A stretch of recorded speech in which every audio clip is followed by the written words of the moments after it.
para interesarse en las cosas que no se pueden medir. La gente tiene una habilidad natural, le encanta eso. ¿Quién ha venido de aquel lado para acá? ¿Quién ha ido al cielo y ha bajado para acá? ¿Quién sabe cuándo viene el Mashiach? ¿Quién sabe? El Mashiach cristiano, el Mashiach judío, ¿cuándo viene? Yo no sé, yo no tengo ni idea. Nadie sabe. Nadie lo sabe. Pero el propio Jesús lo dice en el Nuevo Testamento, que el día y la hora que viene el fin de los tiempos nadie lo sabe. Fue Jesús mismo que lo dijo. Y no le creen, ¿será que no le creen a Jesús? Yo le creo ahí en esa parte, yo le creo 100%. Pero, escúchame una pregunta.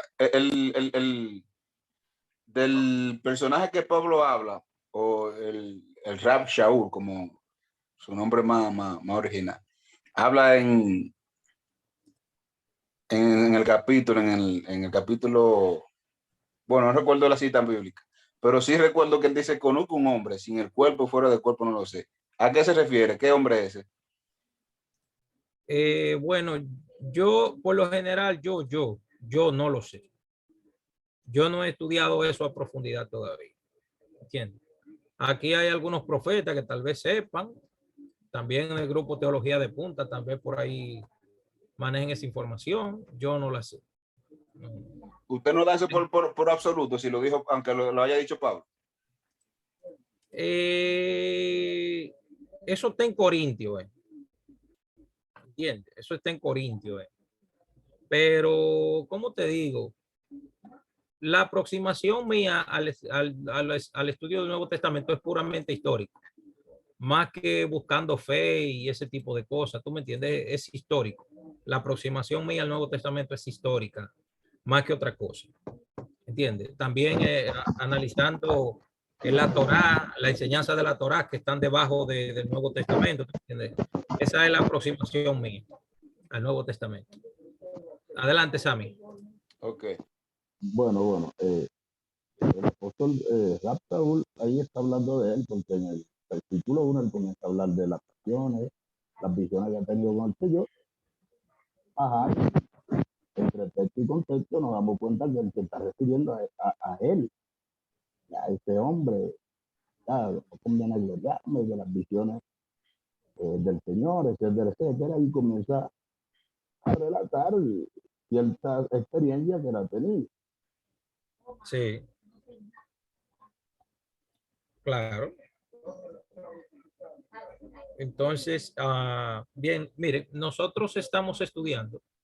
Stalin levantó la mano, dígame, Stalin. Pero cuando Rachaúl está hablando de eso, no es el mismo Jesús que se está refiriendo. No, porque dice: ciertamente no me conviene gloriarme, pero vendré a las visiones y a las revelaciones.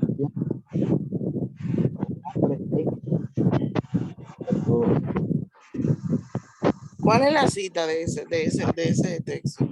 ¿Alguien sabe? Ahora mismo le digo. Eso está en segunda carta a los Corintios 12:1 en adelante. Sí. Eso es donde él dice que él conoció un hombre hace 14 años, no sé. 12:2. Segundo libro de Corintios 12:2. Ahí es que está. Bien.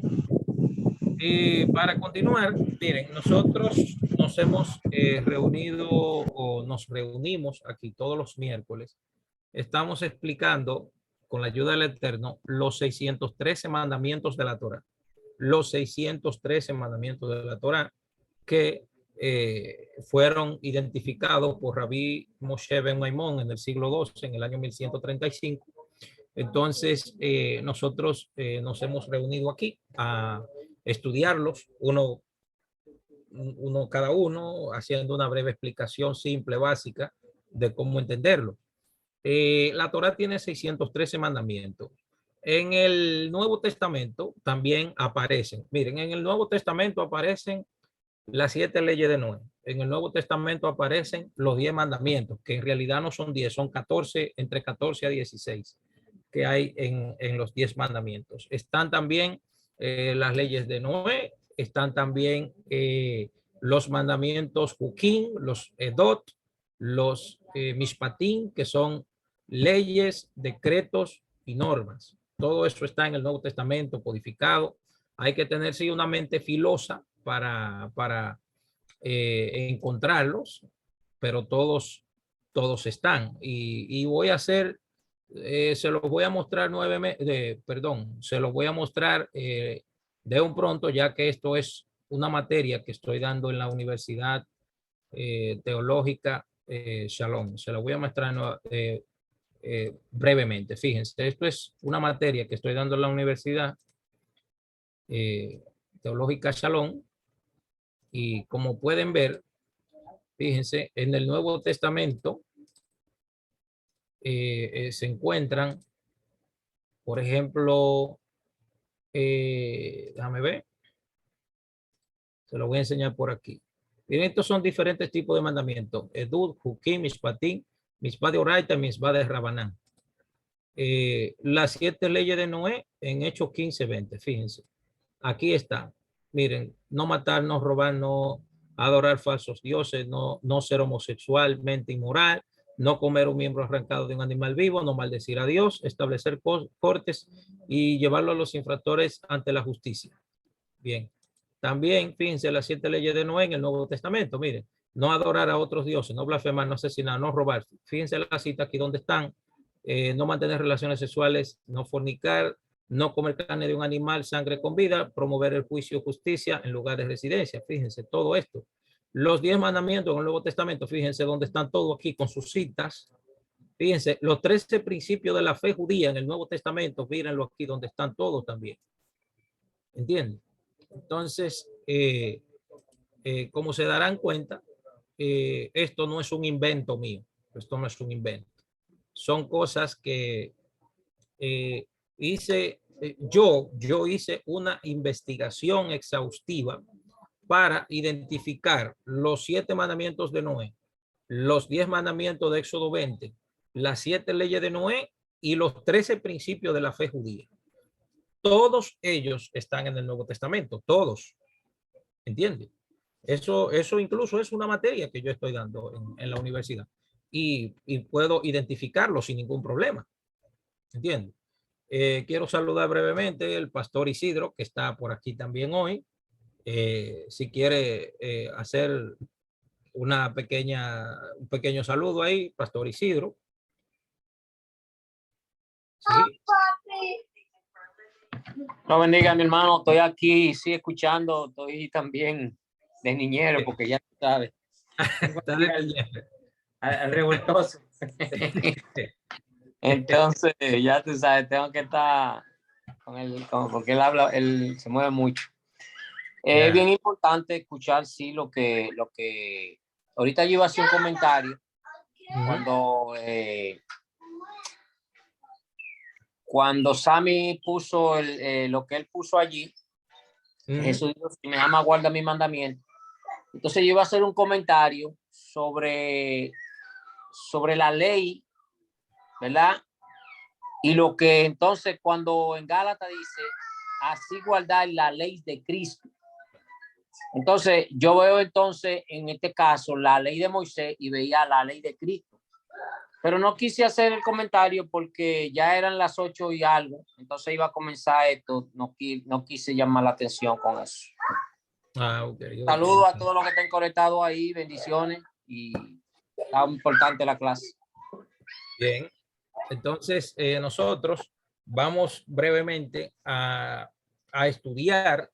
Es mucho material que hay para esto, porque son 248 que son positivos, o sea, mandamientos que la Torá dice que el pueblo de Israel debe de realizar. La parte de que si están visibles o si están palpables o si se pueden guardar hoy día, lo dejo a criterio suyo para que usted identifique, porque todo lo que está en la Torá tiene que tener alguna incidencia en el mundo hoy en día, porque la Biblia no es un libro. La Biblia no es un libro que uno lo lee y la historia se queda en el pasado, sino que uno, a través de la perspicacia y el entendimiento que Hashem le ha otorgado a la persona, puede de alguna manera identificar en qué situaciones pues uno puede tratarlo en este tiempo. ¿Entienden? Entonces, nosotros quedamos en el mandamiento de los 248 que son positivos. Nosotros estuvimos hablando últimamente. Pero espérate, tengo una de mis estudiantes de la universidad aquí también, Ana Torrealba. Shalom, shalom, Ana, ¿cómo está? Shalom, profe, ¿cómo están? Yo estoy bien, gracias al Señor. Qué bueno, qué bueno. Qué bueno que está por aquí. Ana es una de mis estudiantes de la universidad también. Qué bueno que está por aquí. Gracias, profe. Ok. Bien, entonces nosotros quedamos, si no me equivoco, en el mandamiento número 6. Amado, escúchame una preguntita antes de ya entrar en una preguntita solamente. Sí, dígame. ¿Hay alguna diferencia entre el término mandamiento y ley?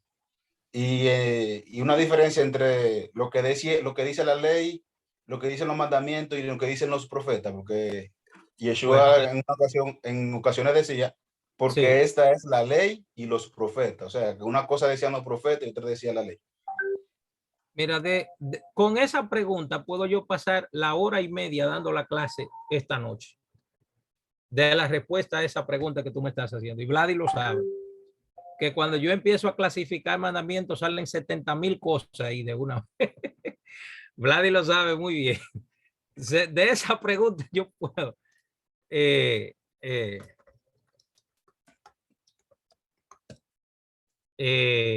Ya ustedes saben. Pero para darle una respuesta rapidita a mi hermano Diony Paredes.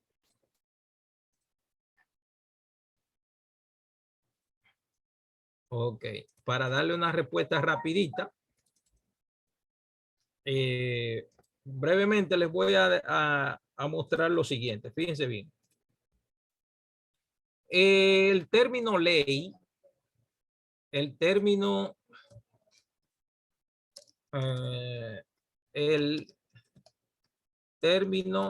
ley en hebreo tiene varias formas de cómo entenderla. ¿Cómo entenderla? En hebreo, la primera palabra y la más importante de todas es, déjame ponerlo aquí, Torah, que es a su vez una instrucción de un padre a su hijo. Entonces existen otros términos en hebreo para decir ley. Otro es mishpat, así, mishpat, que es una ley o una instrucción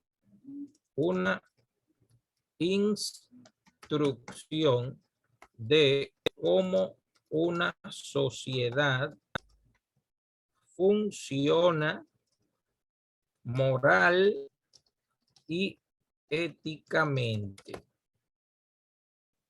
Entonces existe otra acepción en hebreo que es edut, que es un tipo de mandamiento, ley o instrucción que expresa el testimonio de un hecho antiguo. Y el último se llama Hok. Son tipos de decretos divinos que el intelecto humano no puede identificar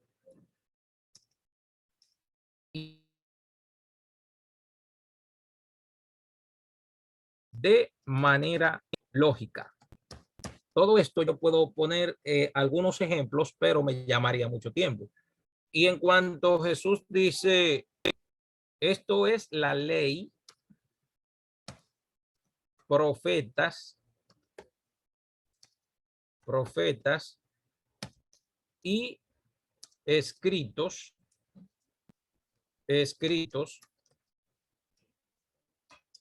se refiere a las tres divisiones de la Biblia hebrea, que son Torá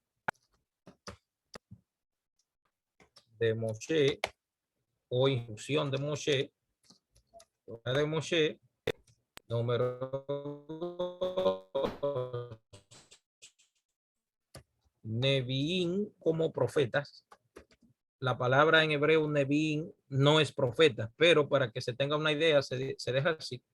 Y la tercera parte o la tercera categoría de las escrituras, que son los escritos, que están compuestos, ustedes saben, de los salmos, proverbios, Ruth,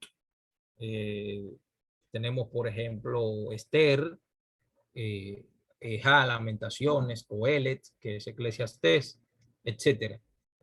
Por eso Jesús lo cita cada rato, dice la ley, los profetas y los escritos. Esta es la división de la Biblia hebrea. Pero existen más formas de cómo decir ley en hebreo. Una de ellas es takaná, sí, takaná, y hay otra que se llama gezerá también. Esa es otra forma de cómo decir ley. Y todavía hay otra más. ¿Entiende? Entonces, en el Nuevo Testamento, este tipo de acepción, este tipo de comprensión de la palabra ley, todo lo toman como una sola. ¿Entiende? Entonces, ignorar esa división que yo puse ahí, ignorar eso o no saberlo, te va a llevar a una mala interpretación de las escrituras. Incluso, no saber cuándo Jesús hizo una takaná y no saber cuándo Jesús hizo una gezerá, o cuándo Jesús dijo un mishpat, o cuando dijo un hok, o cuando dijo un edot. ¿Entiende?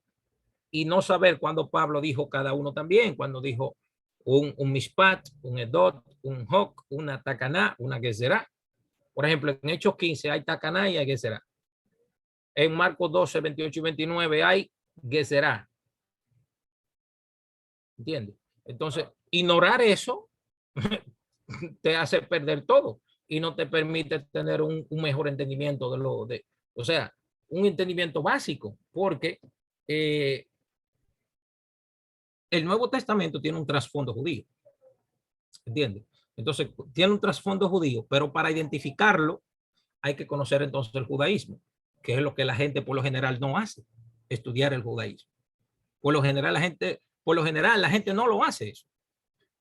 Por ejemplo, un ejemplo muy simple. Fíjense, le voy a leer aquí a ustedes la Biblia Reina Valera, para que ustedes vean brevemente algo interesante sobre ese tema. Marcos, capítulo 12, versículo 28, 29 y 30. Mírenlo aquí. Y Deuteronomio, aquí, Reina Valera, Deuteronomio, vamos para Deuteronomio, capítulo 6, versículo 4. Bien. Vamos a leer lo siguiente. Vamos a leer a Deuteronomio por ser más antiguo primero. Pastor Isidro, ¿puede ver el texto ahí? ¿Sí? Sí, sí, ¿Ve? Sí, sí. léase este versículo y este. Esos dos. Jonathan, le recuerdo que usted Dice, el primer mandamiento de todos es, oye Israel, el Señor nuestro Dios, Ah, el no, Señor espérese. uno Un es. momento, que es que vamos a leer primero Deuteronomio. Yo lo puse mal, espérese.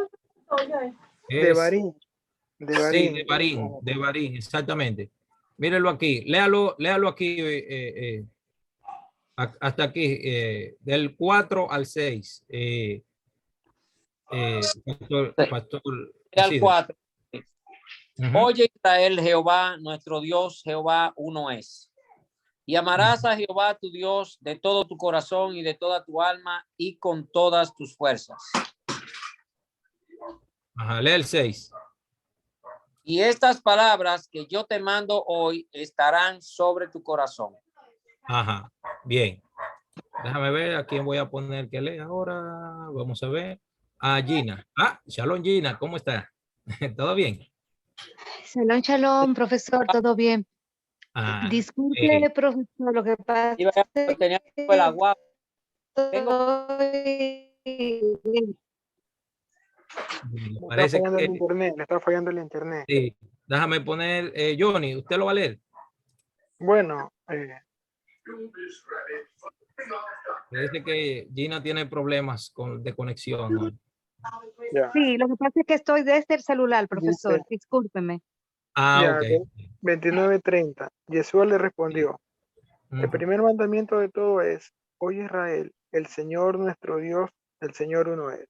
Léalo de aquí, de la pantalla. Fíjense. Ah, ya, Sí. ya. El primer mandamiento de todo es, oye Israel, el Señor nuestro Dios, el Señor uno es. Y amarás al Señor tu Dios con todo tu corazón y con toda tu alma y con toda tu mente y con todas tus fuerzas. Este es el principal mandamiento. Ajá. Fíjense bien de una cosa. Pueden ver aquí. Déjame ver.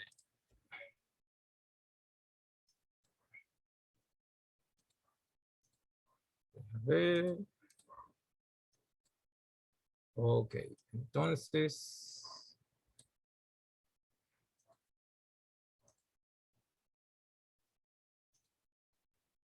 Espérate. Ok. Poner esta. Dijo Natán, Sí, de hecho, tengo yo por entendido, buenas noches a todos, perdón por la tardanza, es que sí. no es que son dos mandamientos. Cuando nosotros vemos en Devarim 6:4, y de igual manera, cuando nosotros nos damos cuenta, creo que se llama Johanan Mordelay, algo así, creo que se llama lo que es Marcos, Ujú. es el mismo mandamiento. Y no es que son dos mandamientos que nos está citando, sino que anteriormente tengo yo por entendido que la palabra, la letra I es como hace función de una coma. Pero Sí, cuando nosotros preguntamos, te lo estoy hablando de forma general, cuando nosotros preguntamos cuál es el primer mandamiento, nosotros consideramos que el primer mandamiento, de forma general, en el cristianismo se lo maneja, es que el primer mandamiento es y amarás al Señor tu Dios con todo tu corazón, con toda tu alma y con toda tu mente. Y no es sí. así. Porque No, no. cuando Jesús está citando, dice, el primer mandamiento es, y está citando el Shema Israel. Él está citando lo que usted está diciendo, es de Barín. ¿Ya? Sí, No, el primer mandamiento no es que tú ames al Señor tu Dios. El primer mandamiento es que tú recuerdes que el Shema Israel, que el Señor es nuestro Dios y que Él uno es. Eso era como acotación nomás, Jonathan. exacto. Fíjense de la diferencia, mire, fíjense bien. Fíjense, aquí tenemos a Deuteronomio, dice, oye Israel, Hashem nuestro Elohim, Hashem uno es. Entonces dice, y amarás a Hashem tu Dios de todo tu corazón y de toda tu alma y con todas tus fuerzas. Este no es el primer mandamiento, como se cansan de decir por ahí. Entonces, fíjense cómo Jesús dice, el primer mandamiento de todos. La palabra aquí sería el principal, no el primero, porque el primero es otro. Hay un primero en los 10 mandamientos y hay un primero en orden cronológico, que no es lo mismo. Entonces dice, oye Israel, el Señor nuestro Dios, el Señor uno es. Entonces dice, fíjense aquí, el 30, fíjense. Y amarás al Señor tu Dios con todo tu corazón y con toda tu alma y con toda tu mente y con todas tus fuerzas. Pregunto, a excepción de los que ya yo le enseñé eso, ¿pueden ver la diferencia en los dos? ¿Pueden ver la diferencia? Pregunto a los que están aquí. ¿Pueden ver la diferencia? Lo voy a mostrar de nuevo, a ver si lo ven. Fíjense el versículo de Deuteronomio, dice, amarás a Hashem tu Elohim con todo tu corazón y de toda tu alma y con todas tus fuerzas. Ahora voy para Marcos 12:30, dice, y amarás al Señor tu Dios con todo tu corazón y con toda tu alma y con toda tu mente y con todas tus fuerzas. ¿Pueden ver la diferencia?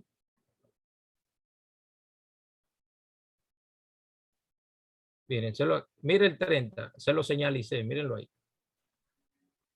Ahora miren Deuteronomio 5.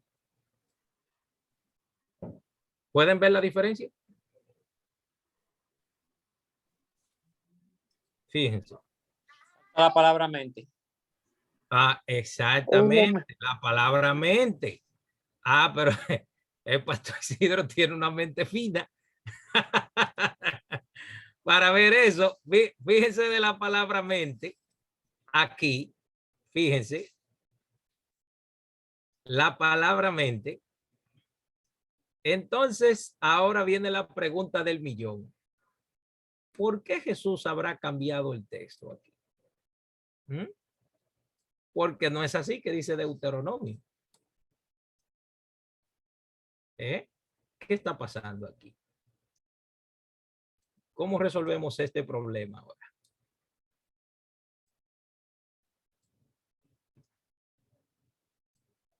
Una pregunta. Lo que pasa es que ¿Ustedes habían notado esa diferencia anteriormente? Por si acaso. ¿La habían visto? bueno, yo no lo había notado, pero eso tiene que ver con el concepto de escritura y el tiempo y el idioma también. Claro. Porque, por ejemplo, lo que es mente, el concepto de mente en el idioma griego no es el que tienen los hebreos. No, claro. Por ejemplo, el concepto fe. O sea, escúcheme bien.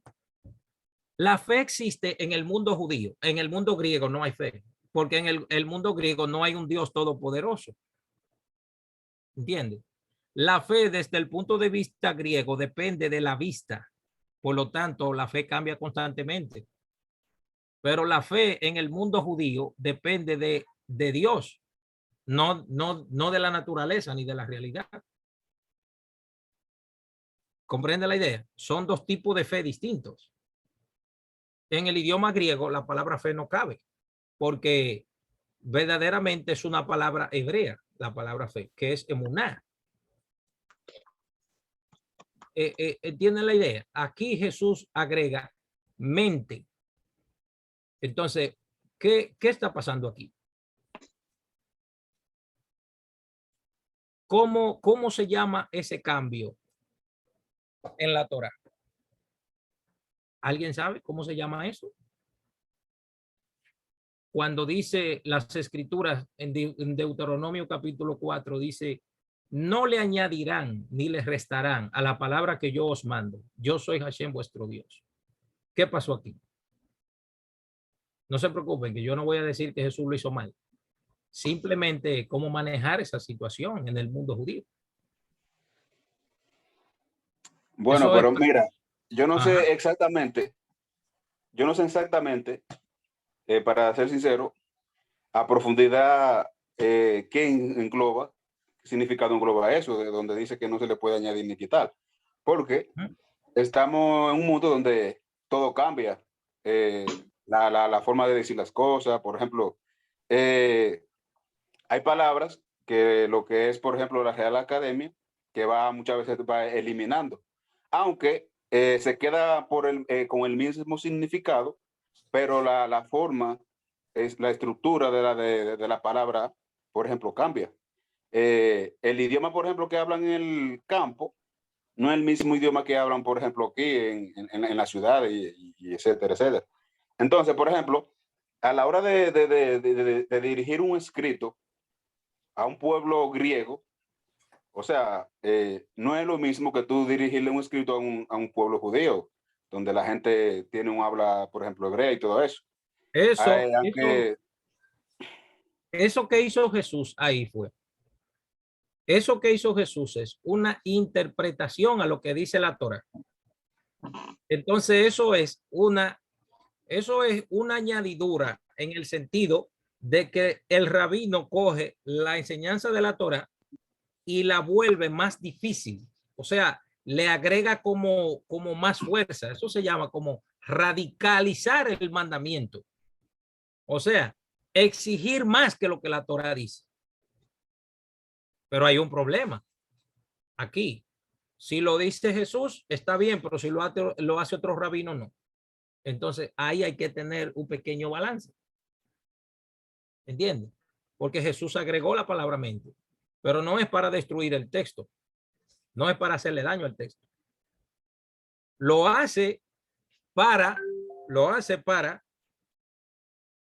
exigir más que lo que dice la Torá. ¿Entiendes? Lo hace para exigir más. No lo hace para dañar el texto.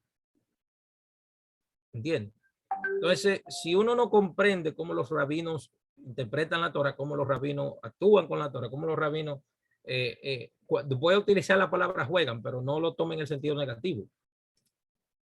Una pregunta más, ¿fue Jesús mismo literalmente que lo escribió o el escriba? ¿Cómo fue? Literalmente fue Jesús que lo escribió. Literalmente, él mismo No, fue que Jesús, escribió sus escritos. Jesús no escribió nada. ¿Entiendes? Jesús no escribió, no hay ningún escrito que Jesús haya hecho. O sea, yo lo digo por lo que usted dice, que, o sea, que él mismo fue que cambió toda la raíz de la palabra y todo. Lo que pasa es que yo lo que estoy haciendo es lo siguiente, aplicándole el sistema de interpretación judío que se llama alajá en hebreo, aplicárselo al Nuevo Testamento. Pero si usted no conoce ese tipo de cultura, si usted no conoce ese tipo de cultura hebrea, entonces no se lo puede aplicar. Ese es el punto, que si usted no conoce ese sistema, no se puede aplicar. Nosotros los domingos estamos dando un curso de eso que dura 9 meses. Bueno, dura más de 9 meses, pero lo estamos reduciendo. Sí. Bien, entonces, como ya les había dicho, nosotros estamos estudiando los 613 mandamientos de la Torá, primero los que son positivos y luego los que son negativos. Entonces, nosotros ya hicimos un pequeño recorrido de los 613 mandamientos. El primero es saber que hay un Dios, como está escrito, yo soy el Señor tu Dios. Ya lo explicamos. El segundo es reconocer la unicidad de Dios o la unidad de Dios, como está dicho, yo soy, o sea, el Señor nuestro Dios, el Señor uno es. Deuteronomio 6:4. El tercero dice, amarlo, o sea, amar a Dios, como está dicho, y amarás al Señor tu Dios. Ese es otro mandamiento. El número 5 dice, para temerle, como está escrito, y dice, al Señor tu Dios debes temer. Deuteronomio capítulo 10, versículo 20. Ya lo explicamos también. Orar a él, o sea, orar a Dios, como está dicho, y a Hashem vuestro Dios serviréis. Eso está en Éxodo capítulo 23, versículo 25. Servicio en este texto, en Éxodo 23, 25 dice, servir al Señor vuestro Dios. El Rambán dice que a Dios se sirve. Cuando dice del corazón servir, significa hacer oración a Dios. El número 6, adherirse a él o apegarse a él, como está escrito en Deuteronomio capítulo 10, versículo 20, cuando dice, a él te unirás.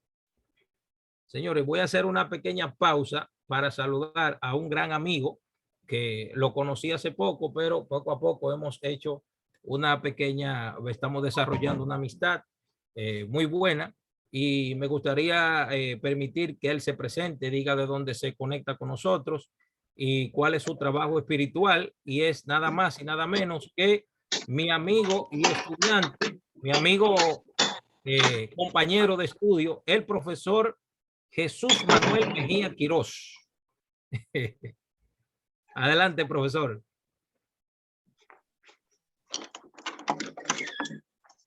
Sí, no sé si está por ahí. Hola, hola. Buenas noches, profesor. ¿Cómo está? Hola, buenas noches. Buenas noches. Un gusto saludarlo. Un gusto saludarlo. Un ratito, un ratito. Ahora me veo un poco oscuro. Excelente. Adelante. Muy buenas noches, profesor. Muy buenas noches, amigos. Y un gusto estar aquí compartiendo esta hermosa lección de la Torá y contento de poder también aprender un poquito más de lo poco que sé. Y es muy hermoso escuchar su visión, sobre todo desde el punto de vista judío. Estoy encantado de poder alimentarme de nueva, diríamos así, espiritualidad, y fortalece sin duda mi compromiso cristiano y mi compromiso también con este mundo cristiano que yo desarrollo y cultivo, especialmente con la figura de Jesús de Nazaret. Muchas gracias. Bien, el profesor Jesús está conectado con nosotros desde Perú. Ya ustedes saben, está con nosotros aquí desde la tierra del Perú. Sí, es verdad. Así mismo. Exactamente. Amén. Bien, entonces seguimos con la clase. El número 7 dice. Maestro Jonathan, una preguntita antes que usted entre más y se me olvide. Dentro de la ley, ¿había algún precepto que decías, porque como que me parece haberlo escuchado, como que el maestro tenía derecho a hacer eso que hizo Jesús, como añadirle esa, que no era una añadidura, era como como usted dice, como hacer el precepto más amplio? Ajá, o sea, tenía ese derecho. Sí, los rabinos de la época de Jesús, que, señores, Jesús es un rabino fariseo itinerante de la época del segundo templo, ¿entiende? Igual que Jesús, habían múltiples rabinos en la época que ellos estaban discutiendo la Torá. Lo que pasa es que a veces cuando uno lee el Nuevo Testamento desenfocado y con un poco de prejuicio, la gente piensa como que Jesús está discutiendo a muerte con los fariseos. No, no, no, señores. La discusión que nosotros encontramos en el Nuevo Testamento es una discusión como el Talmud. Si ustedes pudieran leer el Talmud, se dieran cuenta que los rabinos están discutiendo la Torá, y después que terminan de discutir, se dan un abrazo y se saludan, y no discuten por ganar un debate tampoco. No discuten por eso. Discuten para buscar la verdad. ¿Recuerdan el versículo de Proverbios que dice: en la multitud de consejos no lean consejos, en la multitud de discusiones está la sabiduría? La verdad no es algo que se llega así de simple, que usted lee un texto y sé que es la verdad. No, no, no. Es compartiendo ideas. ¿Cómo nosotros sabemos que la Torá no se estudia solo?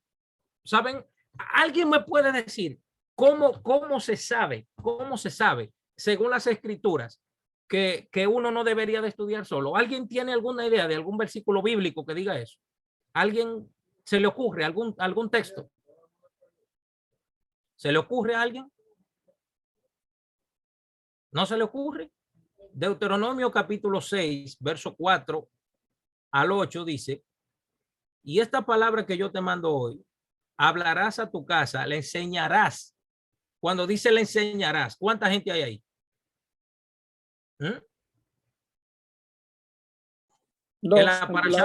Exactamente, mínimo 2 personas. O sea que la palabra, la Torá, es para enseñarla, para hablarle a los hijos, a la gente. Y fíjense bien, y dice: y hablarás a tus hijos cuando estés en tu casa. Esa es la primera congregación, la primera comunidad, como usted lo quiera llamar. Y luego dice: cuando vayas por el camino. Recuérdense las palabras de Jesús cuando él dijo: id por todo el mundo y prediquen el evangelio, oíd y haced discípulos. ¿Entiende? Y dice, vayan a todas las naciones. ¿De dónde viene todas las naciones? De cuando Moisés dijo, vayan por el camino. ¿Entiende? Vayan por el mundo, vayan por el camino. Vayan por el mundo, vayan por el camino. Pero primero se debe de trabajar con la gente que está cerca de uno, que son la familia, la gente. La niña mía cuando viene a visitarme, yo la pongo a estudiar la Torá a ella y le hago preguntas. Y ya leyó el libro de Génesis completo con imágenes y preguntas. Ya, la niña mía de 9 años, le pregunto la plaga de Egipto y me las dice. Y le pregunto, yo le digo ti a ella, ella se llama Sarí Yeudí Herrera Bautista. Y yo le digo ti, ¿qué pasó? ¿Cómo reaccionó el faraón cuando los hijos de Israel salieron de Egipto? Dice ella, se enfureció y el ejército le cayó. Una niña de 9 años y me dice las plagas. ¿Cuál fue la primera plaga? Ah, la de la sangre. ¿Y qué pasó? Ah, se convirtió en sangre. Y la segunda, una niña de 9 años. Y me dice las 10 plagas de Egipto, me la dice. ¿Qué le parece a usted eso? Hay que enseñarle a los hijos. Si yo no le enseño Torah a la hija mía, ¿cómo voy a venir a enseñarle a usted de aquí? Eso como que no concuerda eso. Como que no pega. Nada más piénsenlo. Eso como que no funciona. Yo voy a arreglar una casa ajena sin primero arreglar la mía. ¿Qué está pasando ahí? Haga usted su propio juicio. Haga su juicio. Una preguntita más respecto a las discusiones de los fariseos y Jesús. Que usted hablaba o sea, ¿cómo que usted me dice que ellos podían discutir que eso no era nada, que después, o sea, que se daba un abrazo? Pero los términos que usaban, ¿cómo usted lo interpreta eso? Por ejemplo, en una ocasión Jesús lo llamó, vuestro padre es el diablo, porque la obra de vuestro padre, o sea, el diablo ustedes hacen, o sea, porque él fue homicida desde el principio. O sea, usaban esos términos así, que hijo del diablo, que sepulcro blanqueado y todas esas cosas. Esos términos no eran ofensivos. Es que hay un problema. A lo que usted le llama diablo y a lo que yo le llamo diablo no es lo mismo. No. O sea, ese tema también se maneja. Pero, por eso lo estoy preguntando a usted. O sea, ¿cuál era la interpretación que ellos le daban? ¿Cuál era la interpretación que ellos le daban? Es que en el mundo judío, diablo o diabolos del griego, dia quiere decir una persona que se para adelante y bolos quiere decir una persona que hace como contra. Es la palabra hebrea satán, que quiere decir acusador o una persona que se interpone.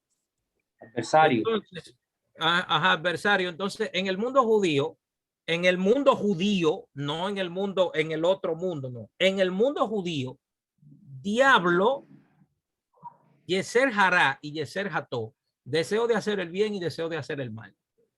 Primero, cuando una persona no habla de la Torá con el deseo de ayudar y aprender, es un hijo del diablo, o sea, del mal deseo de su corazón.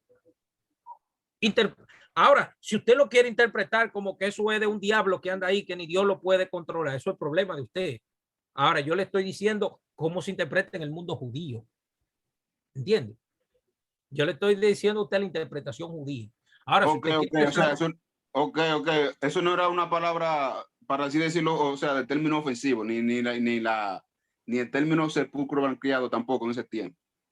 O sea, eso era costumbre de ellos, ya es lo que usted quiere decir. Exactamente. Discutir la Torá, discutir las escrituras, es pan de cada día de los rabinos. Ese es el pan de cada día de ellos. Discutir.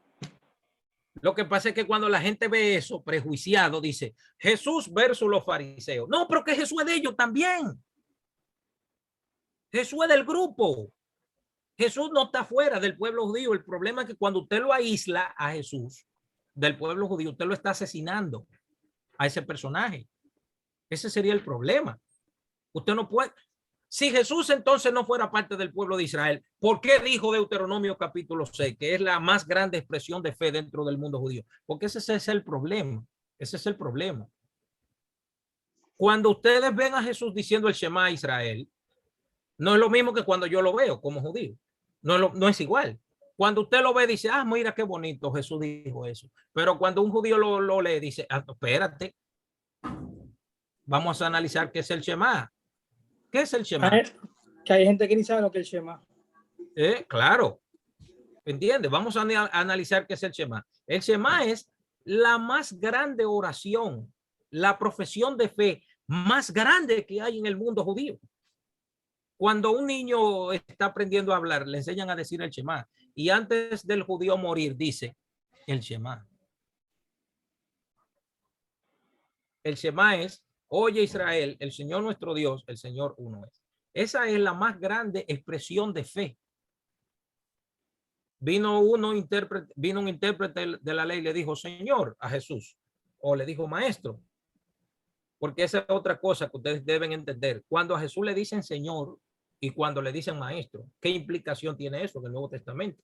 Eso no se puede dejar pasar por alto. Acá, ¿por qué le dicen Señor? Ay, ¿por qué a veces le dicen maestro? ¿Entiendes? Ese cambio hay que manejarlo también. Entonces, él le dice, el mandamiento principal es este. Oye Israel, el Señor nuestro Dios, el Señor uno es. Y el segundo es semejante. Amarás a tu prójimo como a ti mismo. Ese tipo de conversación que Jesús tiene con ese Señor no es algo simple. Uno lo ve como así, como un carro pasó por ahí, muy bonito. No. En el mundo judío, ese tipo de discusión y el agregado que él le hace, ese tipo de tertulia en el Talmud, eso se llama Gemara, que significa discusión. Amado, escúchame, otra preguntita respecto a eso mismo. La discusión que tenía Jesús una vez con los fariseos respecto a Abraham, de que, ven acá, pero ustedes, si hubiesen sido hijos de Abraham, la obra de Abraham hicieran. Entonces, y decía que él fue desde Abraham, desde el principio. Entonces, o sea, en resumen es que agarraron piedra para tirarle. Eso es otra interpretación también. Y no fueron los mismos fariseos que hicieron eso. ¿O fue otra gente que le tiraron piedra?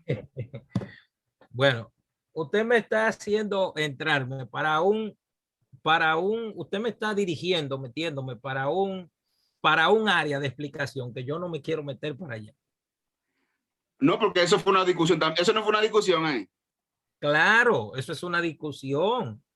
El problema es que cuando hablamos de ese tipo de discusión, tenemos que hablar ya de manuscritos, del griego, etcétera. Si hay alguna interpolación por ahí, ¿me entiende? Pero nada más dígame, yo nada más quiero que usted me diga, que me resuma. O sea, porque usted sabe que la Biblia, o sea, el problema es que cuando hablamos, escúcheme, el problema es que cuando hablamos de los evangelios, yo no veo el evangelio, yo no veo a todos los evangelios iguales. Yo no lo veo así. Tiene que saber eso. Por eso yo le hago la pregunta, porque el usar piedra para tirarle, ya eso se sale de los parámetros. Y usted me está hablando de que eso era normal discutir, pero cuando se habla de tirar piedra, quisiera saber si eso es una añadidura. Sí, pero que esa discusión en los otros evangelios no se refleja. Habría que preguntarse por qué el evangelio según San Juan identifica ese tipo de discusión hasta llegar a ese punto. Porque en otra sección, entonces yo puedo usar en su contra, y es que a Jesús en una ocasión en una ciudad lo iban a apedrear y vinieron unos fariseos y le dijeron que se vaya para que no le hagan daño. ¿Entiendes? El otro problema es que los verdaderos enemigos de Jesús no son los fariseos, son los saduceos del templo de Jerusalén, la aristocracia saducea, que son enemigos de Roma, o sea, que son amigos de Roma. Entonces, en el Evangelio según San Juan hay demasiados problemitas de interpretación y de comprensión que son muy difíciles de explicar. O sea, no difíciles, se pueden explicar, pero hay que tener una mente un poco más crítica que teológica. Hay que tener una mente más crítica que cristológica. Ese es el problema. Adelante. Eso no se encuentra en los manuscritos más antiguos, esa escena ahí. Sí, quiero hacer una pregunta. Déjelo ahí, vamos a hablar después de eso.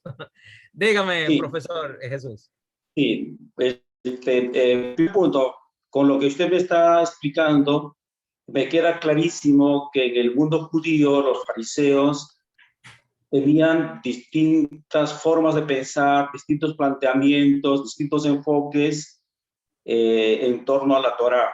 Y la riqueza de esas interpretaciones era el crecimiento espiritual. No había exactamente una doctrina, no había una teología, no había una autoridad, ¿no? Como en el mundo cristiano, por ejemplo, la iglesia dice, no, solo está autorizado a interpretar la Sagrada Escritura el magisterio. Y el mundo laico, el mundo cristiano, no, solo el Espíritu Santo actúa en el magisterio. Entonces esto es un extremo. Pero yo veo que en el mundo judío, desde el tiempo de Jesús hasta la fecha, todavía se cultiva esa discusión, ese diálogo alturado, pero no es un riesgo también para poder, mi pregunta es si es un riesgo para poder salirse un poco, porque podría haber también una falsa interpretación, o un extremo también, cuando no hay un orden, cuando no hay, ¿qué le digo? Cuando no hay algo que pueda fijar un poco el límite de la interpretación de la Torá. Entonces, eso es mi pregunta, si en algún momento de la historia ha habido interpretaciones heréticas o erróneas contra la Torá. Y esa es una pregunta. La segunda es lo siguiente. Yo pienso que también en los evangelios, no sé si lo han hecho intencionalmente o inconscientemente, se nota una visión un poco antisemita, una posición de ponerlo a Jesús contra los judíos, contra los fariseos. Y eso no me parece correcto, porque Jesús no se puede ir contra sus propios hermanos, contra su propia espiritualidad, contra, diríamos así, la interpretación de la Torá que está compartiendo desde la escuela A o la escuela B, en este caso de la escuela de Maimónides. Bueno, este era un poco mi pregunta de cómo subsanar esa visión antisemita que se ha sembrado un poco en el Evangelio y nos han ido transmitiendo de generación en generación. Exactamente. Fíjense bien el comentario que está haciendo el profesor Jesús Manuel Mejía Quirós sobre la actitud antisemita que existe dentro de los evangelios. ¿Entienden? Entonces, fíjense lo que sucede. La primera pregunta a la que hace mención el profesor Jesús es lo siguiente. Miren, ustedes deben de saber eso. En el siglo I en Israel existen, esto no está dentro de la clase, pero ustedes me obligaron a hablar de eso. Existen grupos, miren, mínimo vamos a ponerle 7 tipos de fariseos. Déjame probar el conocimiento de ustedes. Díganme, partido judío del siglo I. Vamos a ver, ¿quién me dice? Adelante. Primero. Vamos. Partidos religiosos. Los rabinos. ¿Cuáles? Los rabinos. No, porque ya los fariseos son rabinos. Yo estoy hablando partidos religiosos. Los esenios. Ajá, esenios. Los esenios, los saduceos, que eran los 4 más prominentes que habían en aquel entonces. Sí, esenios, saduceos, seguimos. Los celotes. Ajá, son un tipo de fariseo, pero vamos a ponerlo. Celotas. Sí, celotes. Celotes. Ajá, sigan. Y los fariseos. No, samaritanos. Vamos a seguir, otro más. Herodianos. Sigan, díganme otro. ¿No hay más? Yo lo conozco a aquellos, Jonathan. Solo conozco a aquellos, digo yo, Jonathan. Ahí no sé. Entonces, entre los grupos fariseos, por ejemplo, para hacer una pequeña separación, uno pone, por ejemplo, gilelitas y aquí pone shamaitas. ¿Me entiende? No se le está quedando un grupo a ustedes, uno de los más interesantes, no le está quedando. Fíjense a ver. ¿Cuál Los le falta? escribo. No. Fíjense bien los grupos. No le falta uno. Y es verdad que no saben. No, yo ¿No no puedo serán los creer. nazarenos? Exactamente, los nazarenos. ¿Entiendes? Entonces, ¿qué pasa? Este polvorín de grupos que habían en la antigüedad, este polvorín que se ve aquí, todos ellos tenían una interpretación libre de la Torá. Tenían ellos. Interpretación libre de la Torá. Ahora, ¿qué pasa en el año 70? El templo es destruido.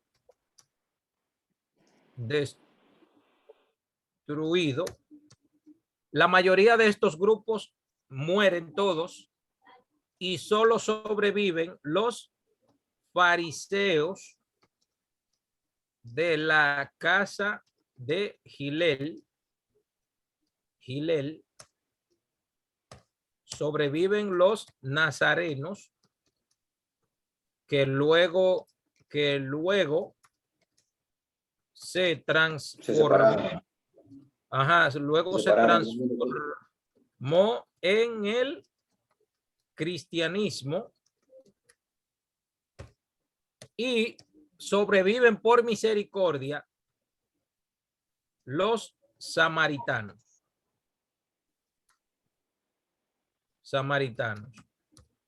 Todos los demás quedaron en la historia.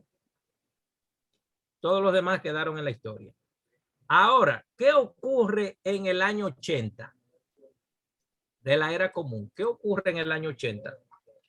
Hay un sabio rabino judío que se llama, escuchen bien cómo se llama, Yohanan Ben Zakkai. Si yo lo fuera a traducir al español, ese se llamaría Juan Ben Saqueo. ¿Recuerdan el saqueo del libro de Lucas? ¿Verdad que sí? Es el mismo nombre, el de este rabino, y es el mismo nombre. De hecho, le voy a decir más. El maestro de este rabino se llamaba Rabán Gamliel se llamaba. Entonces, en la casa de Rabán Gamliel había un criado que se llamaba Tabi en el Talmud. Tabi. Pero para sorpresa de ustedes y mía también, la esposa de Tabi, ¿saben cómo se llamaba? Agárrense para que no se caigan. Se llamaba Tabita. Se llamaba. Sorpresivamente, Tabita y Tabi viven específicamente en la época, describe el Talmud, en la época que el Nuevo Testamento registra que Tabita murió. Fíjense bien, para sorpresa de ustedes y para sorpresa mía. Entonces, en el año 80, Rabí Yohanan Ben Zakkai se reúne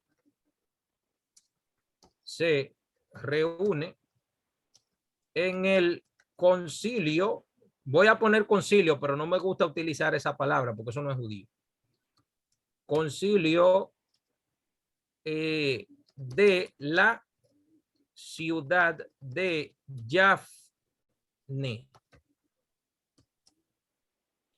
Ellos fueron el grupo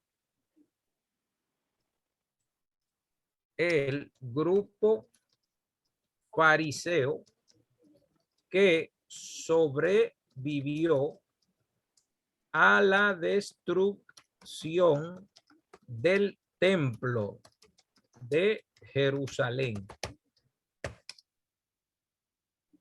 Y los judíos de hoy día procedemos de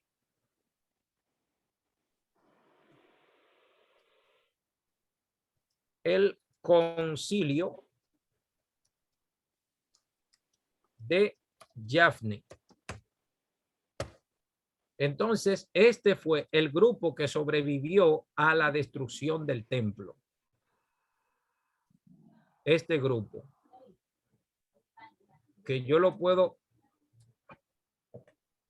señalar de la siguiente manera. Lo puedo señalar así: gileristas y los 7 tipos de fariseos.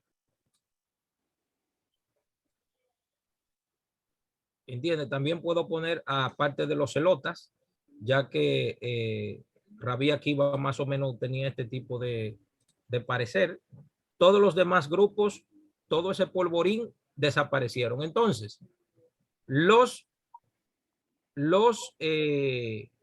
fariseos de este grupo de la ciudad de Yafne crearon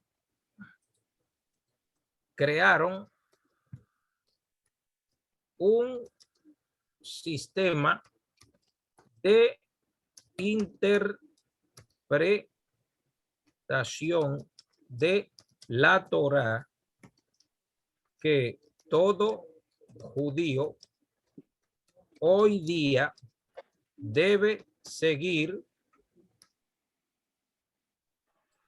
y es el que se llama en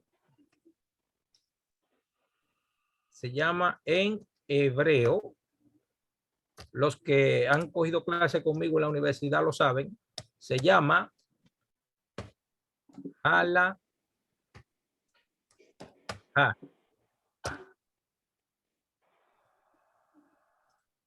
Entonces, para responderle la pregunta al maestro profesor Jesús, todo judío de hoy día debe de seguir este método.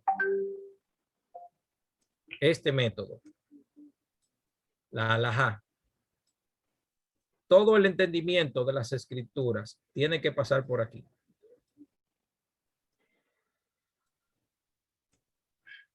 Todo tiene que pasar por aquí. ¿Entiende? Lo que no pase por aquí, entonces difícilmente tenga cabida hoy día dentro de la interpretación de los sabios de la Torá. Ellos crearon leyes de comprensión y de entendimiento. De hecho, si ellos eligieron los libros del Tanaj, de la Biblia hebrea, mucha gente cree en los rabinos cuando eligen los libros de la Biblia hebrea. Entonces, ¿por qué no creen en su interpretación? Ahí hay un problema. Porque si usted dice que amén, que los libros que están en la Biblia son los verdaderos, entonces también usted debería de creer en la interpretación que le dan. Bien, entonces, acuérdense que yo no estoy obligando ni mandando a nadie que crea nada de lo que yo estoy diciendo. Esto es pura información. Si usted cree que puede aprender algo, usted lo aprende. Si cree que no puede aprender nada, no lo aprenda. Pero aquí no vamos a obligar a nadie a que crea nada de lo que nosotros decimos o de lo que yo, por lo menos yo, estoy enseñando. ¿Entiende? Si usted cree que puede aprender algo, adelante. Si cree que no puede aprender nada, no aprenda nada.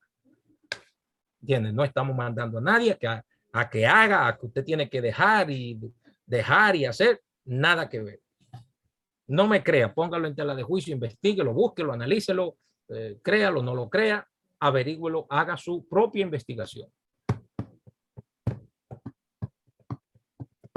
Yo lo que sé es que cuando yo miro el Nuevo Testamento con el ojo judío, puedo ver una armonización de estudio en la Torá. De hecho, le voy a decir más. Le voy a decir más todavía. Que probablemente será una sorpresa para los que no lo saben. Déjame ver. Ok. En el libro de... déjame ver.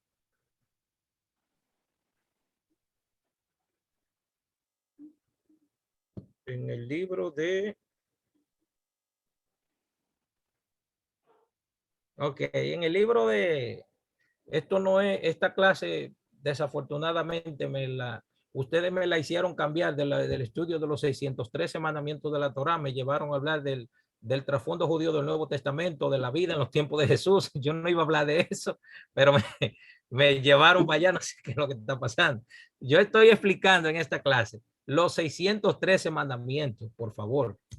Fíjense, dice en Gálatas capítulo 2, verso 29, dice: reconociendo la gracia que me había sido dada, Jacobo y Cefas,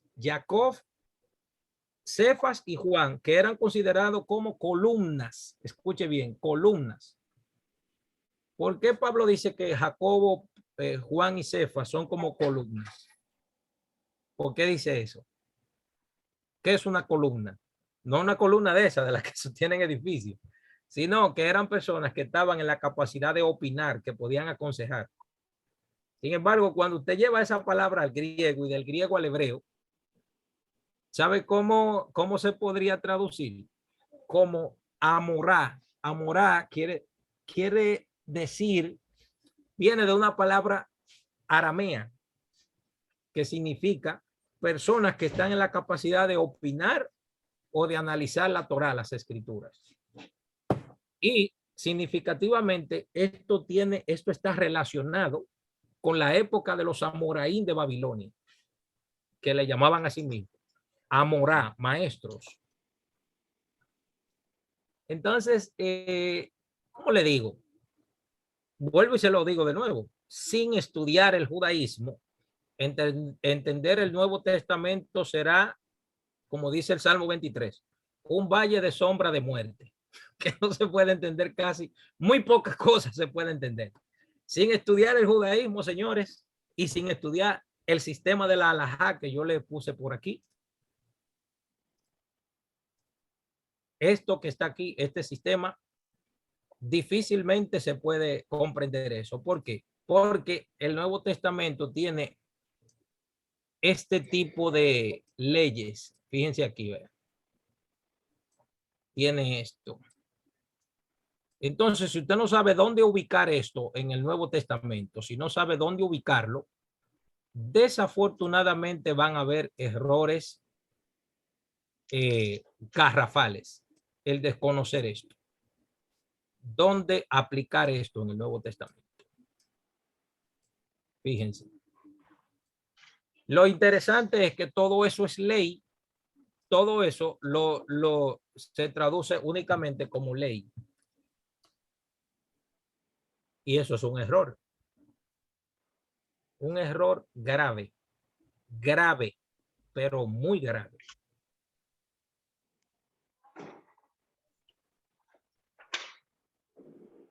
Un error grave, fatal.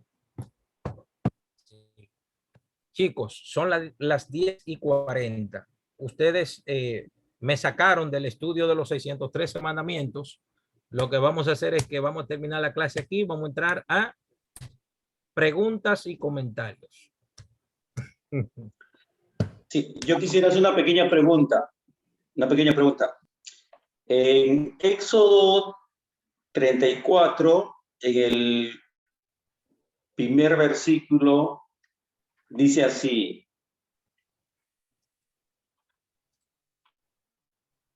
y Jehová dijo a Moisés: alista 2 tablas de piedra como las primeras, y escribiré sobre esas tablas las palabras que estaban en las tablas primeras que labraste. Entonces, esto quiere decir que antes de estos 10 mandamientos ya habían otras porque dice antes, o dice las tablas que estaban, de las primeras tablas.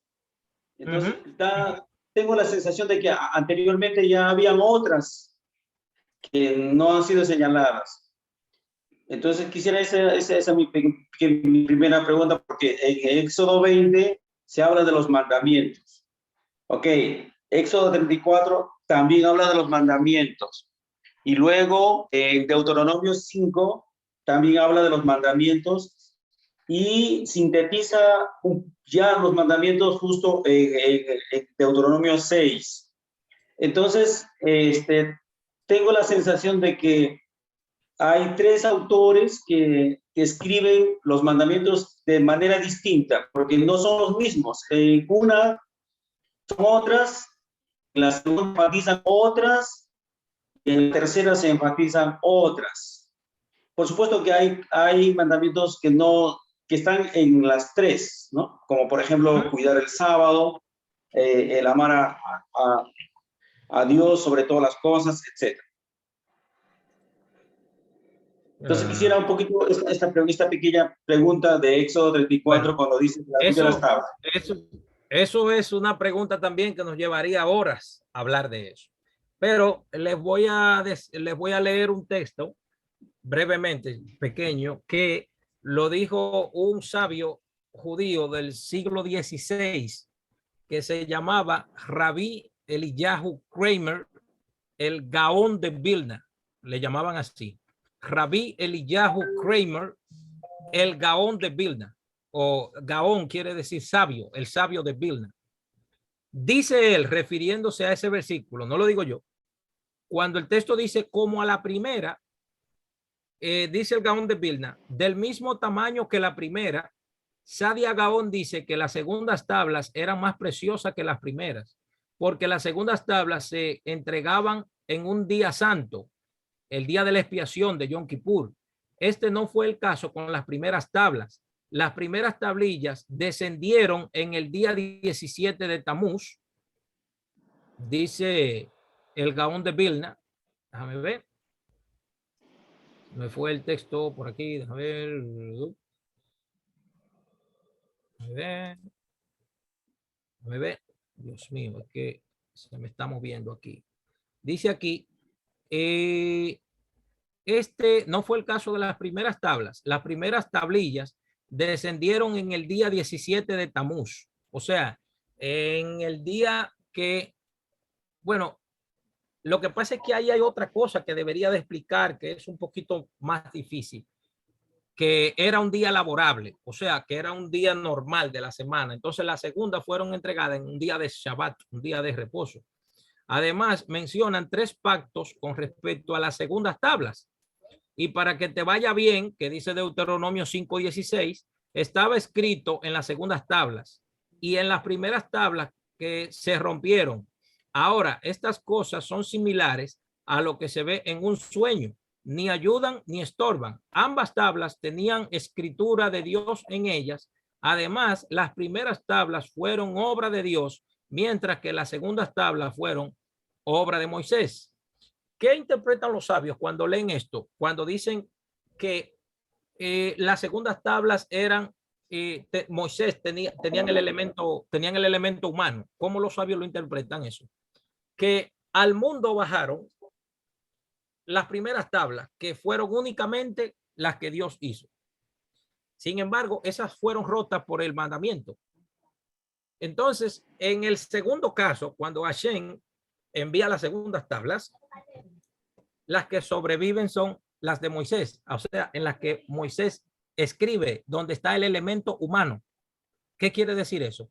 Que la revelación de Dios a partir de ahí tiene que haber una parte tiene que haber en la revelación, una parte divina, pero también tiene que haber una parte humana.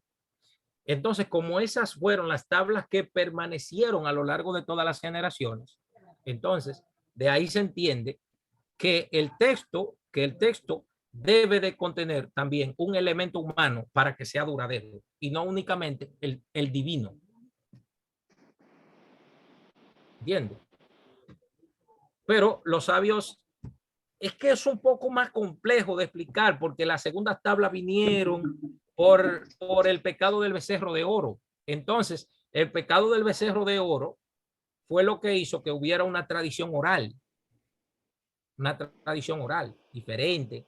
Entonces ahí el pueblo de Israel bajó espiritualmente y óigame, hay cantidades de cosas que explicar en eso. Muchísimo, hay amplísimo. Yo tengo aquí para explicar eso hojas y libros y libros y hojas y libros, cantidades de cosas para explicar en eso. Claro, porque Moisés baja con la primera tabla y al ver que el pueblo había estado en idolatría, es donde tira, ¿no? Tira esa tabla y se destruye. Y no se sabe qué es lo que contenía esa primera tabla. Y vuelve de nuevo, sube de nuevo al monte y baja con la segunda tabla. Entonces, esa era un poco mi pregunta. Si desde el mundo judío, desde la concepción judía, se sabe algo de esta primera tabla, ¿por qué solo se enfatiza la segunda tabla? Y si estos 3 puntos que he mencionado, en estos 3 textos, Éxodo 20, Éxodo 34 y Deuteronomio 5, habla de la segunda tabla o también habla de la primera tabla. Sí, ciertamente hay diferencias en ella. Yo voy a ver si ubico un video de un rabino muy bueno que se llama Joseph Garmon. Yo voy a ver si lo ubico, que él habla sobre las diferencias de las dos tablas y las consecuencias de que se rompieran las primeras y entraran las segundas. ¿Entiendes? Y es interesante porque cuando el pueblo hace la idolatría, que Moshe baja y la rompe, entonces, bueno, el Midrash dice que tenían 700 libras cada una y que se podía leer la Torá en todos los ámbitos, dice el Midrash, que se podía leer por todos los lados. También Moshe no se sintió mal cuando Dios se lo dijo. Fíjense bien, por eso es que uno tiene que darle el beneficio de la duda a todo. Fíjense que sí, por eso uno tiene que darle el beneficio de la duda. Moshe está allá arriba con Hashem y Dios le dice, mira, el pueblo que tú sacaste de Egipto se ha corrompido. Y Moshe no se enfureció ni nada, estaba normal. Y cuando él lo vio con sus ojos, se enfureció y la rompió. Entonces, los sabios de Israel se preguntan, pero ven acá, ¿por qué no se enfureció cuando Dios se lo dijo? Y hasta que él fue él mismo y lo vio con sus ojos, entonces ahí sí se enfureció. O era que él no le creía a Dios, o fue que no le creyó. Y hasta que no lo vio con sus ojos, no se enfureció. ¿Qué aprenden los sabios de aquí? Que si Moisés, hasta que no vio con sus propios ojos, no se convenció, ¿cuánto más nosotros? De tener pruebas cuando hablan, etcétera, ¿me entiendes? Muchas cosas se aprenden de ahí. Oye, es una enseñanza. Claro, es una enseñanza poderosa. Dígame, Diony. Amado, la pregunta mía va englobada respecto también al tema de las leyes, los mandamientos, las 613 leyes. Y también va relacionada con la misma pregunta de ahorita, de respecto a lo que son las discusiones de los rabinos en esos tiempos, que era normal, usted me dice. Entonces, hay un versículo en Mateo, específicamente, que ya ahí no estamos hablando de Juan, uno de los libros, ¿verdad? Sabemos ya más, para decirlo así, editado y mal interpretado, mal escrito, no sé, porque fue uno de los últimos ya. Y fue una interpretación o una copia de los libros más creíbles del Brit Hadashah, que es el Marcos, creo que es sí, el más creíble de todo, porque fue, o sea, ya sabemos historia. Pero en fin, para ¿Cuál es la resumir, pregunta? Diga la pregunta. La pregunta es, a donde que Jesús le dice a ellos, le dice a los fariseos y a los escribas, le dice hipócritas, porque recorren el mar y la tierra para hacer un prosélito, y cuando llega a hacerlo, lo hacen hijos del infierno 2 veces más que a ustedes. ¿Cuál era ese método que usaban ellos para hacer prosélitos? Ese método, o sea, ellos exigían los mandamientos, tenían que guardar 613 leyes. ¿Y por qué Jesús le dice también ese término? ¿Por qué también le dice hipócrita? Porque si son del mismo conjunto, son del mismo sistema, son hermanos también. Bien. Ahí usted se está metiendo en rojo. Yo le digo, usted se está metiendo en rojo. Si usted me pregunta eso a mí, usted se está metiendo, usted está rompiendo la línea roja y se está yendo de aquel lado al hacerme esa pregunta. Está bien, nada más dígame, o sea, ¿cuál es el método que usaban para hacerlo? La razón que yo solo digo, porque el enfoque que yo le voy a dar no es el enfoque teológico. Ahí radica el problema. Yo no le voy a dar a usted un enfoque teológico. Ese es el punto. La explicación mía a eso que usted me está pidiendo no es teológica ni cristológica. Pero usted es el maestro, yo no estoy usando, yo no le hice, o sea, una pregunta respecto a la teología, porque, o sea, usted tiene lo más, o sea, esto creo que, ¿cómo se llama esta? O sea, no es una religión tampoco, pero ustedes estudian raíces hebreas, o estudiamos raíces hebreas. Ustedes usan los manuscritos, o sea, y se valen de los rabinos más antiguos, de los escritos más. Entonces, es un texto que está, o sea, por arribita, esto está superficial. Yo le hago la pregunta a ustedes porque, o sea, usted es un rabino y tiene algo más profundo de ahí. No tiene que ser de la perspectiva teológica. Yo no soy rabino, yo soy un estudiante de Torah. Bueno, pues usted, ahora mismo usted se roe y esta es un momento también de preguntas y respuestas.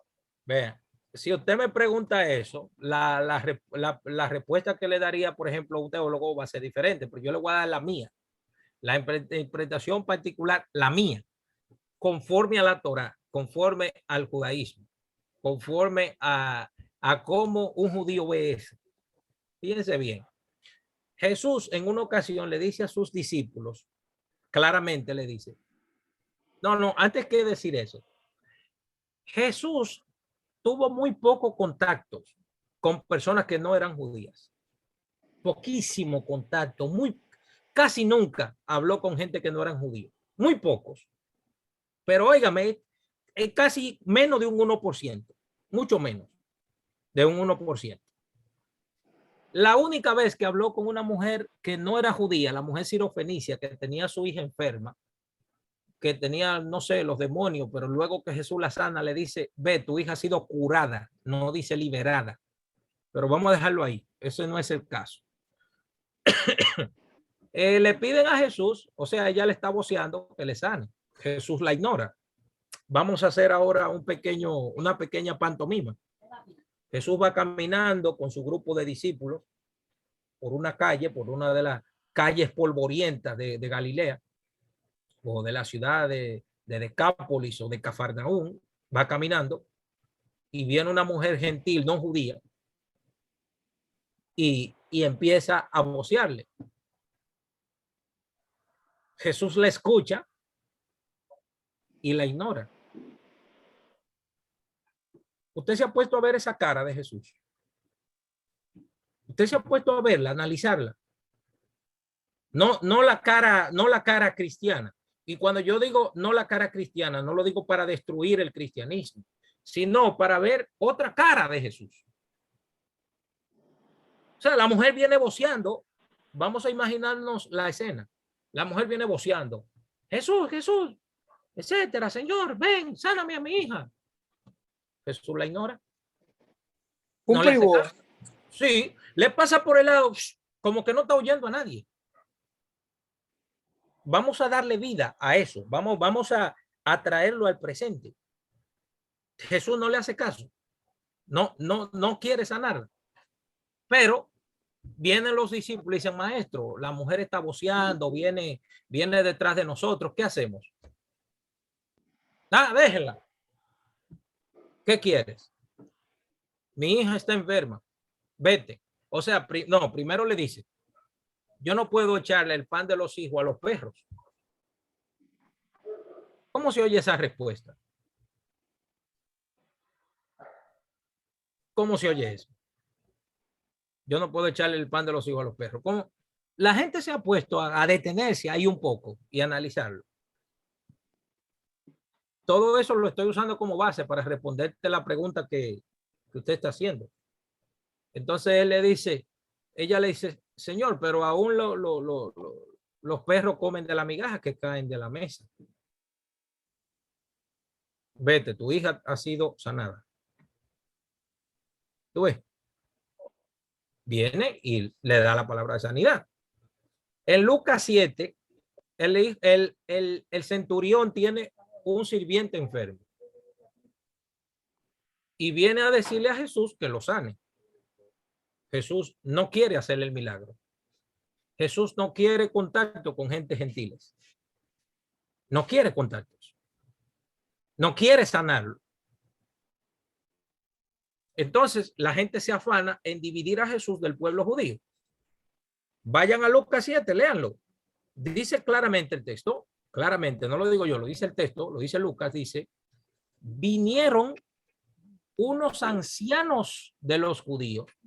Oye esto, vinieron unos ancianos de los judíos y le dijeron a Jesús, es digno de que le concedas este milagro porque nos edificó una sinagoga y ama a nuestro pueblo.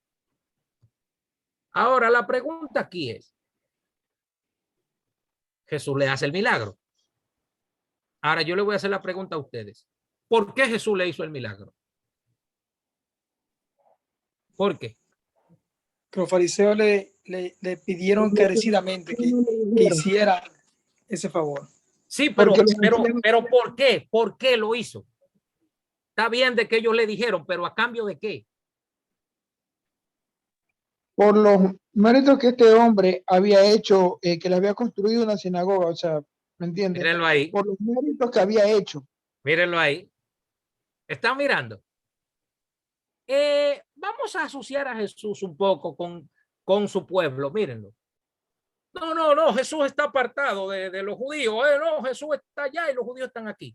Sí, pero vienen un grupo de ancianos del pueblo que están en la sinagoga y le dicen, es digno de que tú le concedas ese milagro. No, los judíos no quieren saber de Jesús, pero vinieron aquí y le dijeron. Dice que Jesús no es enemigo de los judíos. Jesús está por allá y los judíos por aquí. Pero ¿por qué vinieron y le dijeron eso? ¿Qué está pasando? Aquí como que hay una mala comprensión. Ustedes no ven, no se dan cuenta. Hay como un problema aquí. Jesús no quiere hacerle el milagro, pero tienen que venir los ancianos de los judíos a pedírselo, que le hagan el milagro. En otra ocasión, Jesús le dice a sus discípulos, por camino de samaritanos y gentiles, no vayan y prediquen. No vayan. Me equivoco, Mateo 10:27 en adelante. Me equivoco, Jesús no se lo dijo. Sí. Entonces, ¿qué quiere decir eso? Que Jesús no quiere predicarle a los gentiles. Ahora viene la respuesta a la pregunta que usted me está haciendo, Dionis. ¿Por qué Jesús dijo, hay de vosotros escribas y fariseos que recorren mar y tierra haciendo un prosélito? ¿Qué Jesús está haciendo ahí? Criticando el evangelismo. Porque en el judaísmo no se hace proselitismo. De hecho, Jesús nunca predicó aquello. Está criticando el evangelismo. Lo está criticando. Hacen al prosélito, recorren tierra y mar. Fue mi propio Jesús que lo está diciendo. Recorren mar y tierra para hacer un prosélito. O sea, Jesús está reconociendo que hay un grupo de fariseos que son de su grupo de él, que recorren mar y tierra haciendo prosélitos. ¿Por qué? Porque el judaísmo en el siglo -2, -1, +1 y +2 Las sinagogas judías eran muy, dejaban entrar a todos los gentiles a las sinagogas. ¿Entiende? Las sinagogas eran abiertas. Cualquier persona podía entrar. Pero sin embargo, Jesús se ha movido a misericordia, sana a la hija de la mujer enferma, es movido a misericordia y sana el siervo del centurión. ¿Entiende? Es movido a misericordia y lo sana. ¿Qué estamos viendo aquí en Jesús? Una ortodoxia judía, un nacionalismo judío. Estamos viendo en Jesús aquí una ortodoxia, un nacionalismo judío. Eso es lo que yo puedo ver en Jesús. ¿Entiende? Ahora, en Hechos 15, ¿qué sucede? Dicen los discípulos, vamos a reunirnos a ver qué vamos a hacer con los gentiles que quieren entrar a la comunidad. Ahora la pregunta es la siguiente. Si Jesús dejó claro la entrada de los gentiles a su comunidad, ¿para qué se reunieron en Hechos 15? Si se reunieron fue porque Jesús no lo dejó claro. ¿O me equivoco? No tienen que estar de acuerdo conmigo. ¿Qué hacen entonces los discípulos? Que dicen, bueno, a los gentiles para entrar a la comunidad vamos a exigirle 4 cosas. Sorpresivamente y para en la sorpresa de muchos, le aplican 4 de los 7 mandamientos de Noé. El primer gentil que se convierte al movimiento judío que creía en Jesús como el Mesías en el siglo I fue el propio Cornelio, que fue el mismo centurión, de acuerdo a mi investigación, que fue el mismo centurión de Lucas capítulo 7. De acuerdo a mi investigación. El Lucas capítulo 7, el centurión de allí, es el mismo Cornelio de Hechos capítulo 10. Me parece que 10 por ahí. Algo así. De acuerdo a mi investigación, es el mismo personaje. ¿Y sabe por qué lo digo? Porque cuando él tiene contacto con Jesús, le dice, no soy digno de que entres en mi casa.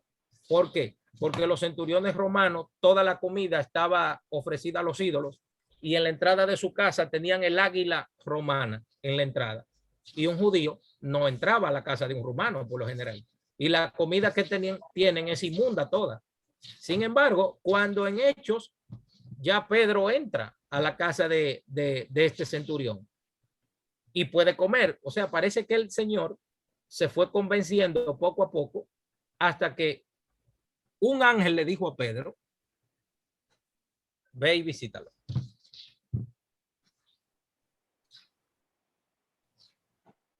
¿Entiende la idea? Entonces, de esa forma, los gentiles tienen entrada a la comunidad que cree en Jesús como el Mesías. ¿Entiende? De esa forma. Dígame, Johnny. Sí, lo que iba solamente a mencionar, justamente usted lo dijo, de que Yeshua era un judío ortodoxo a carta cabal, ¿me entiende? Y no solamente lo menciono una vez, sino que en reiteradas ocasiones, pero hasta lo que tengo por entendido, guardando un poco como dice los conceptos, es que su conciencia mesiánica fue creciendo, ¿me entiende? O sea, él ya era un judío ortodoxo, pero su conciencia mesiánica, como él dice, fue creciendo a tal punto.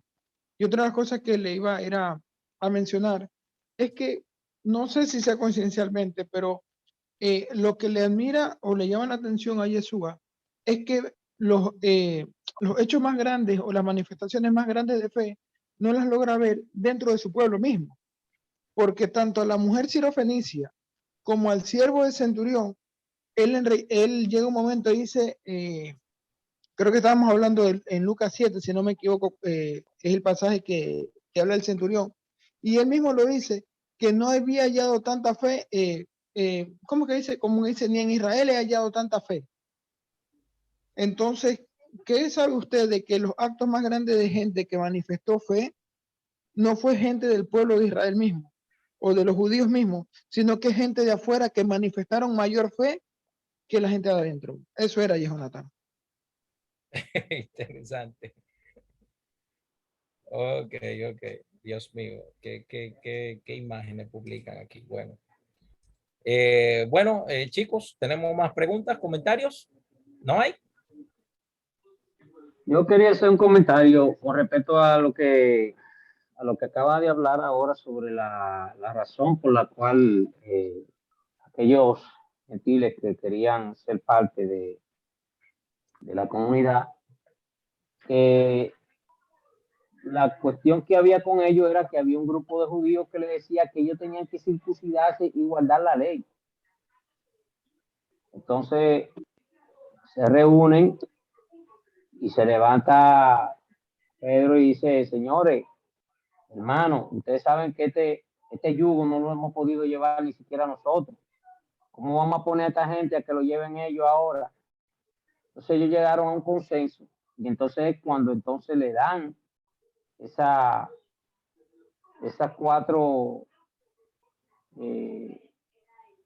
digamos, mandamientos que le dieron ahí, que eran parte de la ley noacia, como usted dijo. Pero me llama la atención que era que los judíos querían que guardaran la ley y se circuncidasen.